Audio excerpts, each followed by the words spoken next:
So welcome back everybody, this is Paul again, and I finally decided to make another video, update a bunch of my previous videos. And I've been busy doing a lot of different stuff and a lot going on in the world today, and I wanted to get back into some esoteric studies, as I've been going on quite a series now for the last few years. And I keep telling people the reason that esoteric teachings are important and relevant in our life today, well, there's a lot of different reasons.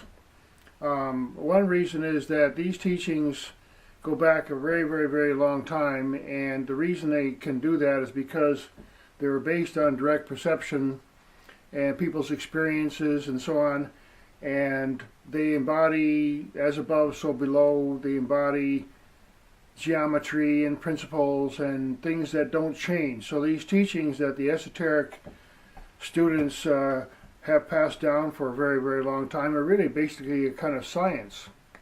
And I wanted to share with you today a bunch of different books and start getting into some conversation about how these teachings that have come down to us from thousands and thousands of years through a very wide range of cultures and so on are so relevant, and it's so important for us to understand our history, our psychological history as human beings on this planet. And there's many different kinds of human beings, and the ones that are on the planet right now are not the same as the ones that were here before.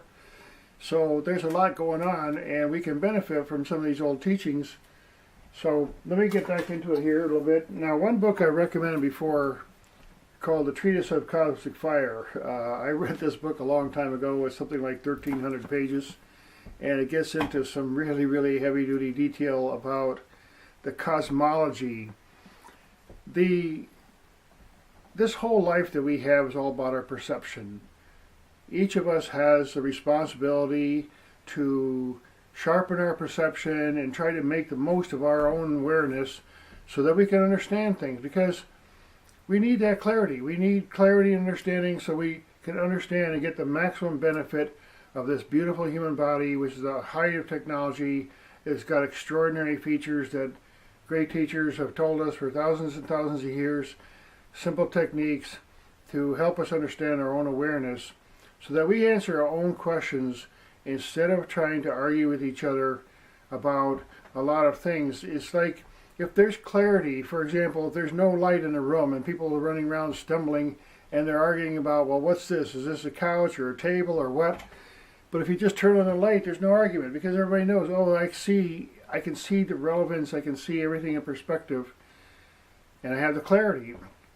So our modern world is filled with so much confusion, so many, many different things going on right now, and problems that are created by human beings, and they keep getting worse and worse and worse, and there's no solution to them. It's kind of like, okay, well, let's say somebody goes in, or like a bull in a china shop, the only solution is to get the bull out of there, because it's going to mess everything up. And the human beings, what are they doing to the planet right now? It's amazing what human beings are doing. And the fact that we have this beautiful body, that one great teacher said, look, celestial beings would like to have this body. They would just like to have this body because it's a high technology. It allows us to have perceptions that have been very well documented and very well experienced in many of these different authors for thousands of years. Now, this book here, I went into another, I think I made another whole presentation about this book, but these were teachers that came right around the 1800s, the end of the 1800s, early of the 20th century. There was an effort by a lot of different teachers that had been living in places like India to basically, the service of these, anyone who sharpens your perception and gains access to their own deep wisdom, because deep inside us is the answer to all the questions. And there's geometry in our body, there's sound in our body, there's light in our body, there's mystery in our own vehicle of our own awareness, that we probe that and we get and feel our own existence. The people who did that for a whole lifetime passed on knowledge to us, all different kinds of information. And there's a group, I was saying, in Theosophy at the end of the 20th century or 19th century and into the early 20th century, there was an effort made by a lot of people to help humanity try to understand some of these ancient teachings, because we're missing a lot of basic, our history. There's so much of our history is missing because we don't have access to the records, and many of these records, you know, but they say the winner writes the history. Well, okay, but there's always these neutral people, these yogis and Mahatmas and teachers that said, look, you know, I don't want political power. We don't want any of that. You know, we're just students of this life mystery, and we're recording these and passing on this information, but we don't really want anything to do with the politics. Now, here's a couple of little books that came out in the early 1930s from the Lucis Trust, which was basically, again, it was all these organizations have been infiltrated, just like every church and everything. People make fun of the Lucis Trust. Basically, they say it's Illuminati, but no. Yes, maybe some Illuminati people got in there and messed it up, but the original teachings are still there, and you can verify them in your own experience. But this one here is about the consciousness of the atom, the problems of humanity, because these great teachers consider all these things and think about what needs to happen. What needs to happen in humanity? We need to be awake. It's very simple. We have to be able to see. If we can't see, we're going to argue. We're going to fight about all kinds of stuff, and that's what's going on. And there are people, and there always have been people, who want humanity to fight.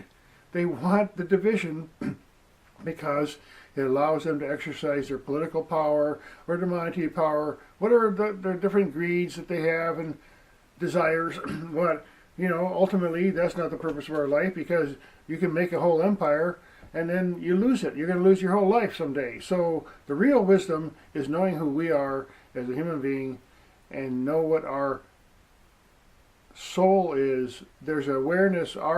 This vehicle that we have is just a vehicle, so that the consciousness that is inherent in the universe, it's inherent in everything, it's inherent in the atom. It's a great mystery, it's experienceable, it's understandable, it makes the most common sense, but until science understands the oneness and the cosmology, they're never going to get all the science right. And we have some very serious discussions now about, you know, certain of our theories that have been come down to us. Just like a long time ago, I read a book and it said that there was a time when they thought if you went more than 60 miles an hour, something was going to happen to you. But now we do that every day.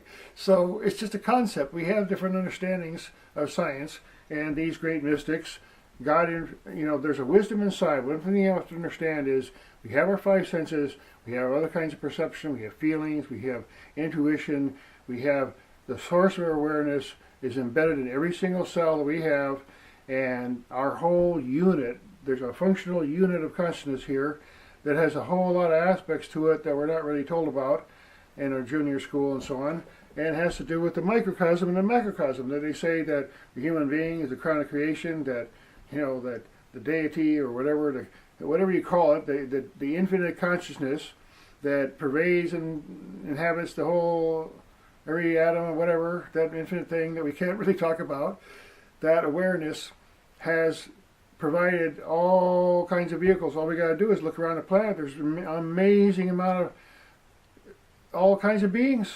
They all have consciousness, and there's a lot of ones that are extinct.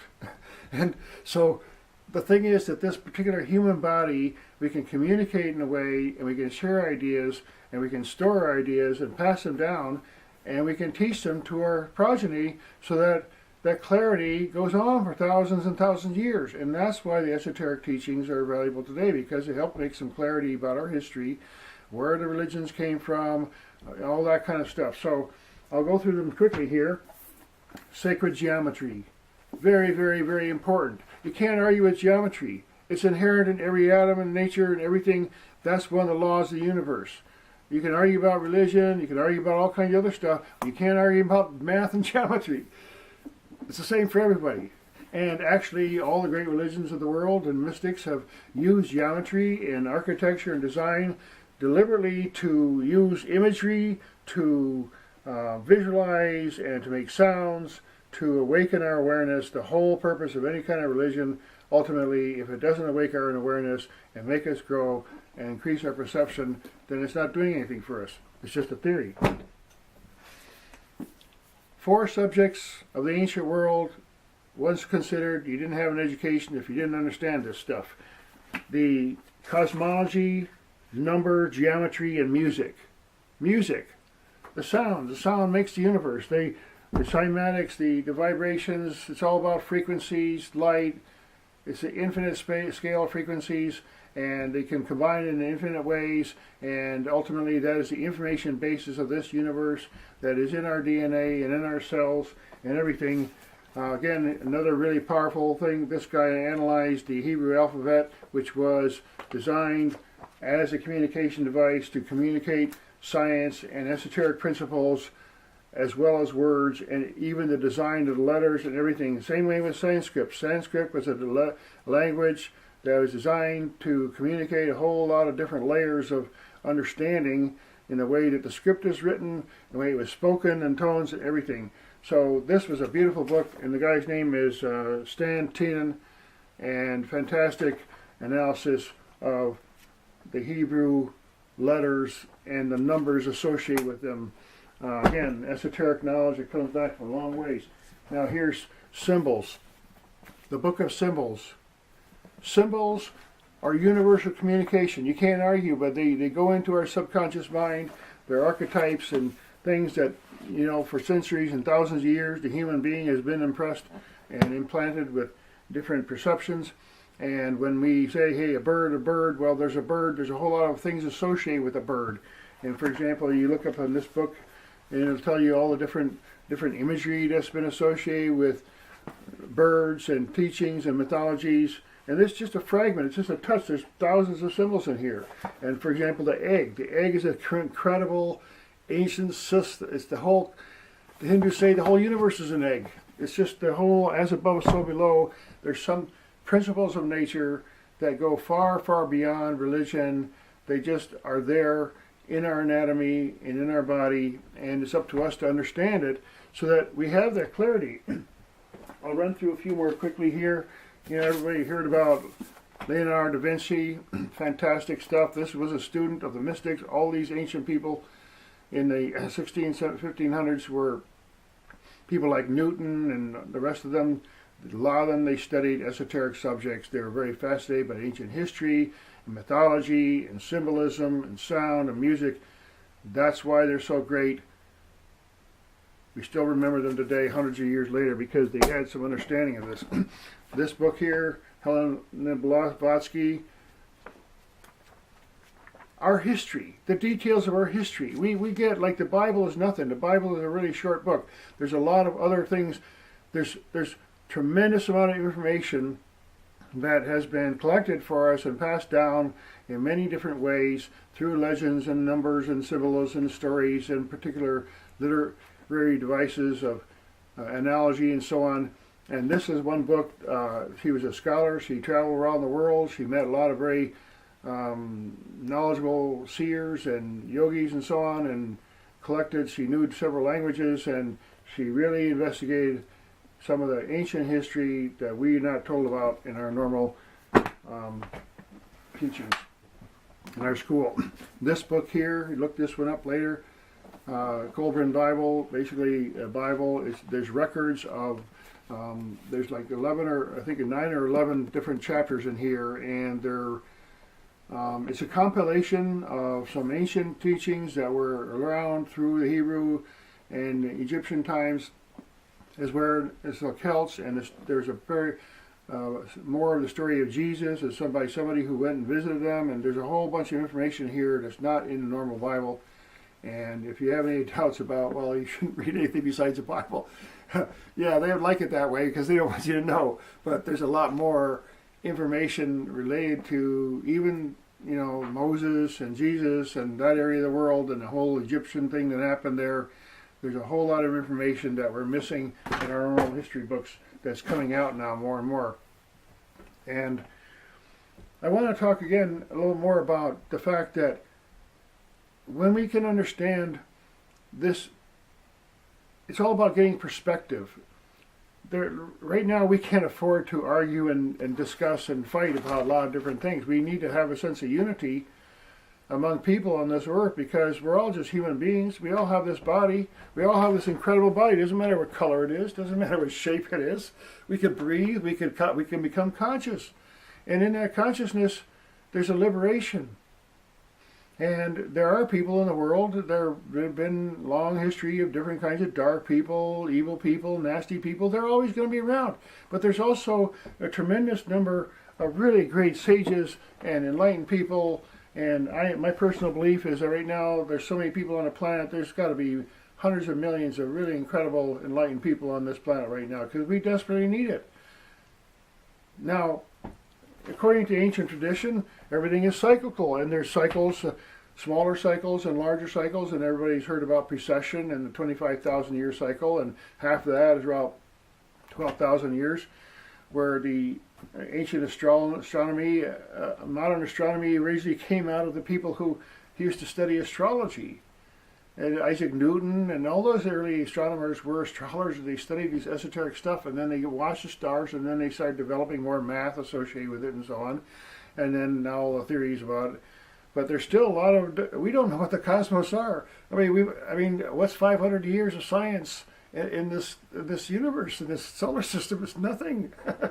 So we have to be a little humble. And that's why I really go for the ancient teaching, because they have a lot of really incredible things that you just like read them and go, of course, it makes so much more sense.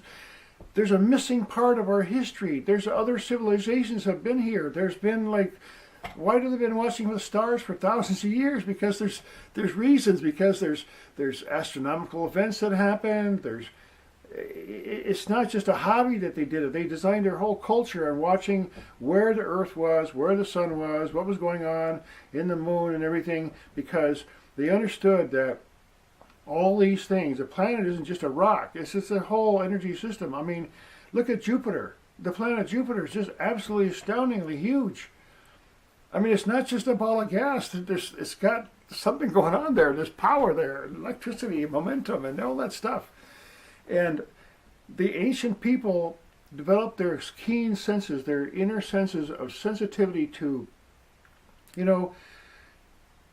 you can go up to a dog and you can close your eyes and you can put your hand near, say, a dog or something. You can feel a presence, right?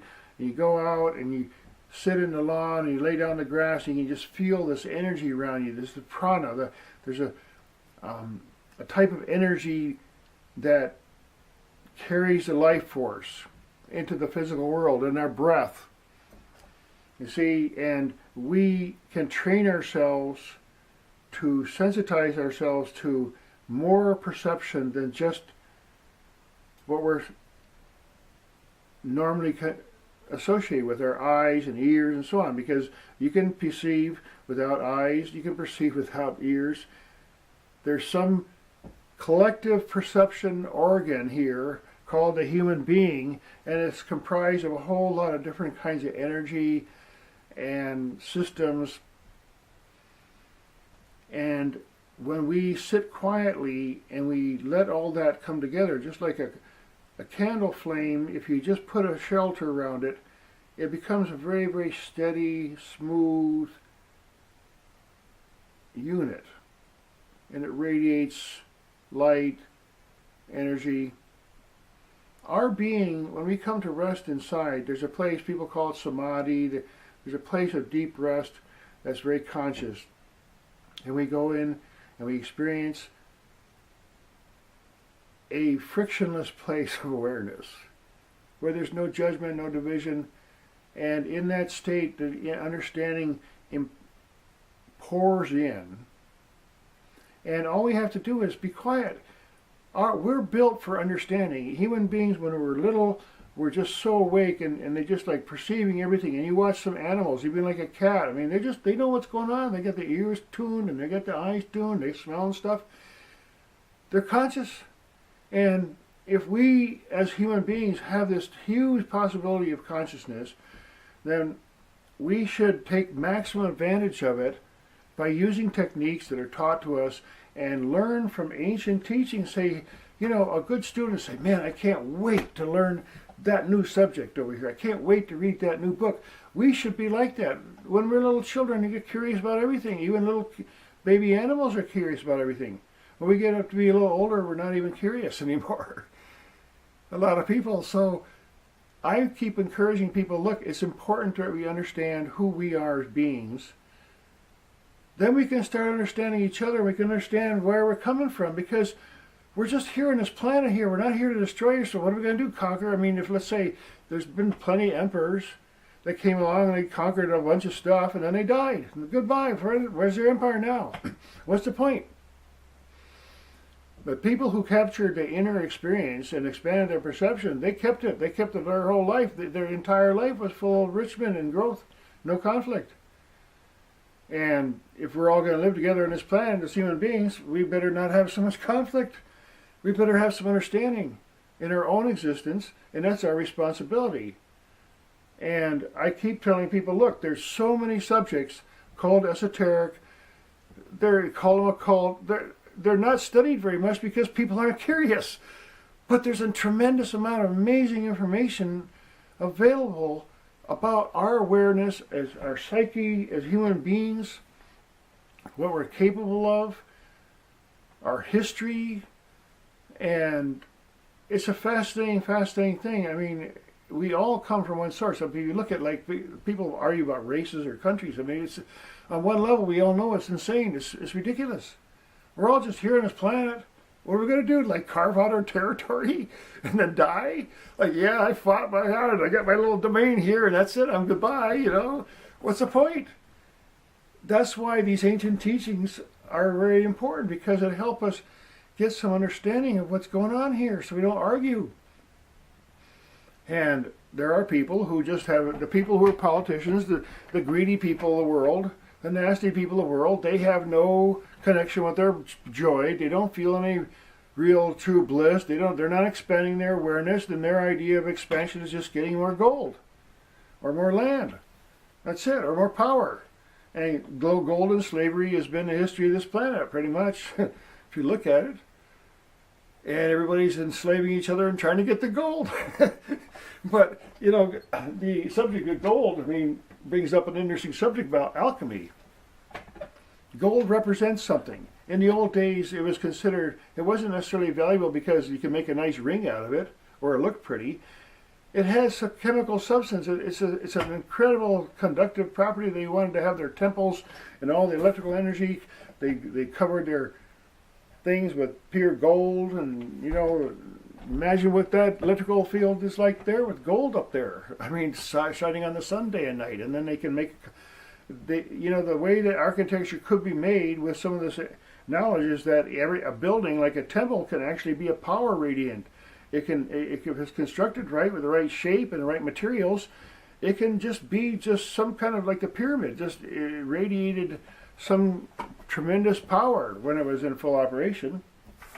But alchemy was a study of, okay, transmutation of minerals. Okay, the modern chemistry came from alchemy because people long ago thought about how do you combine minerals. They had to raise bronze, and they learned metalworking, and there was always investigation into the combination of materials, and then they realized that, you know, there was more philosophy in it, and esoteric, certain materials have certain energies, and little by little they came into more of the modern math of chemistry. But if you take the modern math of chemistry and combine it with some of the ancient teaching, you start getting some pretty amazing revelations. That's why you combine the modern with the ancient teachings and the way that we can communicate now and teach each other. It could be incredible. We could have a total revolution by, you know, rapidly getting into some new technology. And, you know, the people have this, there is secret technology, no doubt about it. There's technology out there, and it's being hidden from us. But that doesn't mean that we can't understand it. And we can even understand things, because the modern science may not understand certain of the esoteric principles, whereas someone who might yogi, meditate, and study all these ancient things might understand some principles of science that even modern scientists don't understand. And they might be able to point the way and say, hey, just look over this way, look over that way. You know, for example, the subject of sound, I mean, that's, I used to study that a lot, and sound is very powerful, and it's being used in so many different ways these days. And they say that the right kind of sound blast can actually put out a fire. And it just cancels the air, it sucks the oxygen out, and so on. So there's a lot of really, really fantastic things that I recommend in some of my other videos. But I encourage people to first wake up to your own awareness. Because go look in the mirror someday and just look. Whoever you are totally, totally amazing because you have this body. It's the high technology. It's capable of all kinds of amazing perception. And there's techniques and there's things that you can learn that are just fantastic. And so I don't care what shape you are or where you live or what color you are. If you go look in the mirror and say, wow, I've got it. I've got this thing. I got this vehicle here. I just got to put the key in and drive. What's our key? Our key is our attention. We take our attention like a little needle and we sew ourselves, we stitch ourselves into the cosmos. We take our perception and we start integrating it with everything around. Then we understand ourselves and we realize, wow, we have more power than we even imagined. We have more ability, we have more love, we have more joy than we ever imagined. But a lot of times people these days, they don't get curious and they don't want to listen to anybody and they don't want to get into a really fat book like this and even read 5 pages or anything. They just want to get it quick on the internet. So I encourage all my viewers to do some research on their own. There's so much to discover. We can all participate, and like I said earlier, we have some enlightenment, some understanding of ourselves and our existence, and we don't have to fight and argue because there's a common understanding through our own perception. And I've talked a lot about perception in other videos. It's very important. We have to be able to sharpen our own awareness so we can answer our own questions. So I encourage anyone to give any positive feedback and share. Appreciate all my viewers, and I'll be continuing this series in a lot more detail. Thanks again for watching.